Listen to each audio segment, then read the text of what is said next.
Hello and welcome to the first episode of the theNSFWview. This show is for you, Singaporean men, as we will be talking about women and our relationship with women. And notice how I said women, not woman, because we like women.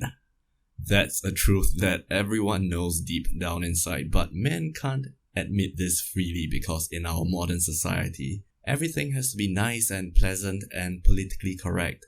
The feminine energy is wonderful. It can have this intangible, energizing effect on men.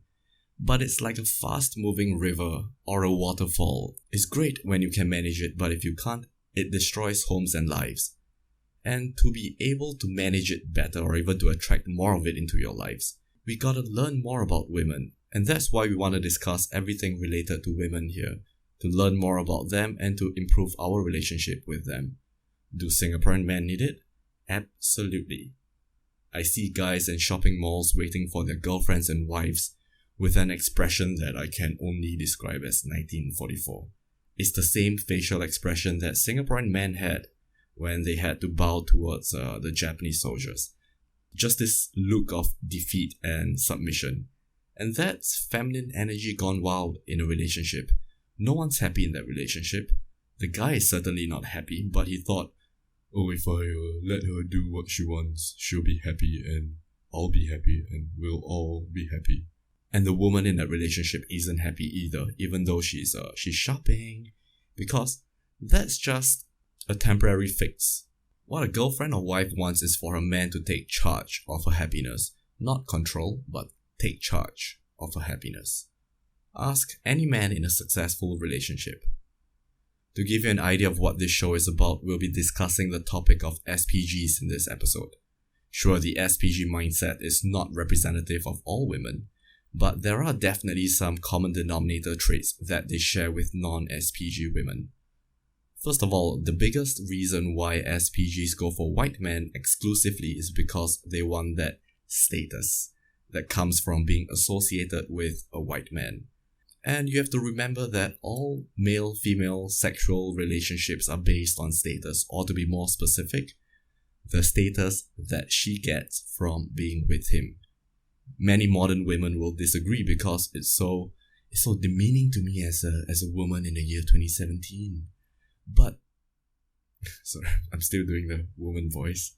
But that's been the case ever since our ancestors got all social and, tribal and, all that stuff.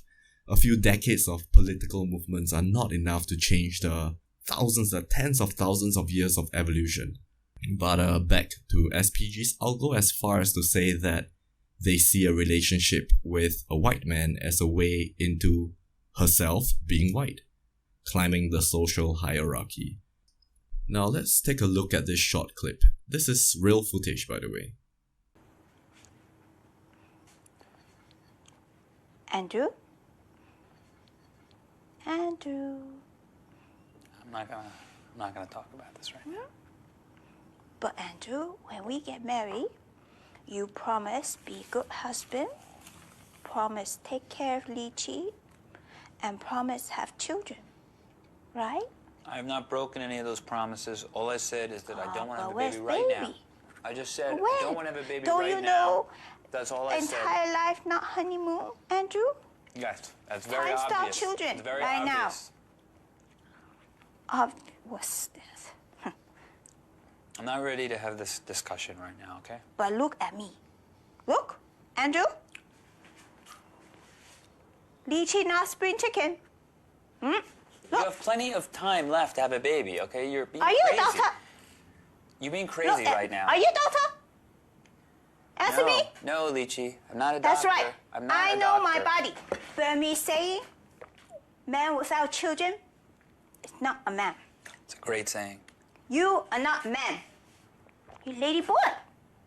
That's right. You lady boy.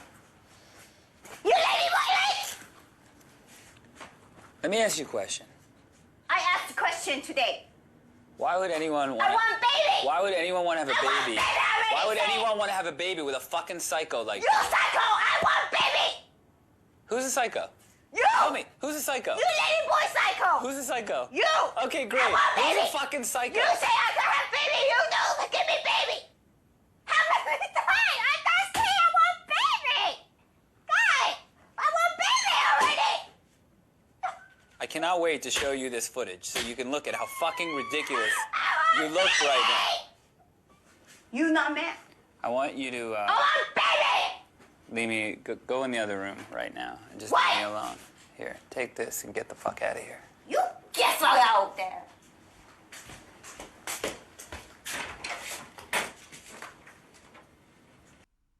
Now that woman is not Singaporean, but I can tell you that SPGs are not exclusive to just Singapore. That SPG mindset can arise in Asian women everywhere, even those brought up in Western countries. And some might say especially those brought up in Western countries. Did you see how desperate she was to have a half-white baby, basically using her own womb as a key into whiteness to climb the social hierarchy? And why am I so sure this is the case? Take a look at this subreddit for Harpers. Harpers are basically half white, half Asian people, and it's no surprise that most of them have Asian mothers. The entire subreddit is pretty much dedicated to complaining about their Asian mothers and other white-worshipping women. Most of the angst comes from Harper men living in Western countries because as a kid, their mothers would tell them how great it is for them to be white, how great it is for them to look white, because Asians are not as good looking, not as great. And then these Harper guys, they go to school where everyone sees them as, guess what, Asian. So you can imagine how difficult that would be for anyone's sense of identity and self-worth, let alone a kid's. But their Asian mothers didn't think that far. It's her status that got upgraded. She got to parade her white husband in front of her friends and relatives. She got to tell the world, I made a cute white baby, and that's all that matters to her. But again, the modern SPG will disagree because she wants to be seen as a strong, independent woman, yet wanting to pursue her dreams of being accepted into the dominant race. In fact, there was this article that went viral a while ago, Bangkok Bros, the new SPGs. In that article, the author basically argued that the new SPGs have evolved beyond hypergamous relationships, meaning they aren't trying to date or marry upwards. She wrote that maybe new SPGs see white men as equals. If that's really the case, please call all the feminists and social justice warriors out there and tell them that the fight is over because the white patriarchy is no more. They can stop all their protesting and creating of new pronouns or, I really don't know what they do. But they can stop all that stuff now because SPGs have single-handedly toppled the centuries of economic and cultural domination with lattes, wanderlust, and yoga classes. So it's funny how she could talk about being equals with white men and then talk about Singapore being a patriarchal society in the same breath. But I'm guessing that's not the only case of cognitive dissonance that she holds in her mind. So just be honest, it's all about status. At this point, I should clarify that I have nothing against white men going for Singaporean women. First of all, many white guys have questionable taste in Asian women, so no real loss for us. Secondly, and more importantly, any man, including Singaporean men, would do the same in the white guy's shoes. Think about it, you're in a foreign country, you're suddenly more attractive simply because of your race. No extra effort required. Why wouldn't you take advantage of a situation like that? And actually, we are doing that in countries like, Thailand or Vietnam, which is what the article was talking about. But yet, the author didn't compare the so-called Bangkok Bros to white men in Asia, or compare SPGs to the women who go for Bangkok Bros. Again, this is why I found the article so suspicious. And just one more very interesting observation about the article, just one more. I'm trying not to focus too much on this article because it would then feel too much like a GP class or something. But I want you to read it again and notice how the author puts down Singaporean men. In fact, this happens often in Western countries as well. Asian women putting down Asian men. Do you know why? They want to justify their chase for status, in many cases by going for white men, with an explanation that makes sense to them. Hence, it makes them feel like they're not chasing status. It makes them feel better about themselves. It's just human psychology. We want to protect our own behaviors or beliefs. That's why SPGs tell themselves and others that all Singaporean men are not as sophisticated, not as romantic, not as good as white men, basically based on their sample size of 7 or something, you know. And Singaporean men, I see a lot of you complaining about AMDK or SPGs on the various local forums, which I will not need to name. But that's not really helping us get anywhere. Instead of complaining about this situation, do something about yourself. We can't just be working for our shareholders, we have to work for ourselves. We have to work on ourselves. And don't get complacent. Singaporeans can be quite complacent in general. You know how kiasu is a part of our national identity, you know, we know what kiasu means, you know, being afraid to lose or, you know, the fear of losing. So what that means is that we'll fight very hard not to be the last, we'll fight very hard not to lose. But maybe kiasu also implies that we're fine with being average or being a big fish in a small pond. That's a very dangerous mindset to have, especially at this point of time when Singaporean men or Asian men in general have this opportunity to move up in the world.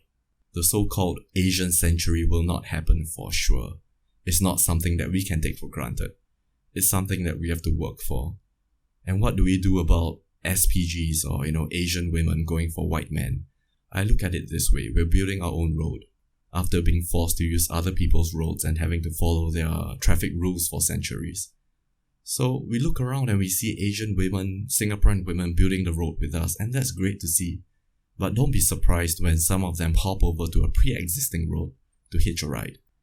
Evolutionarily speaking, it's for survival. By going with a white man, it gives them a higher status, which might bring along a higher chance of their genes surviving. So don't hate them for what they do. Understand that it's been happening throughout history.